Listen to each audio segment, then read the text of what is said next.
शिकारपुर में नवीद अहमद पठान की खबर मूजिब शिकारपुर में बेदर्दी से कत्ल कयल मासूम नीगर जो कातिल शिकारपुर पुलिस हैदराबाद में गिरफ्तार करे वरतो। पुलिस एक कातिल के गिरफ्तार करे बार बार यो बयान करे थी त कातिल समीर बकेजे औरत सुमेरा शेख से दोस्ती रखने जो इशारो कयो। उन जे इनकार ते संदस पुट के अगवा कयो।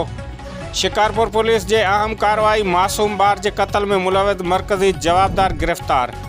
लकीदर थाने ते एक हफ्तो अग खमीर शेख जे वालदा अगवा जो केस जवाबदार सुमेर बकेजो खिलाफ दाखिल करायो हो।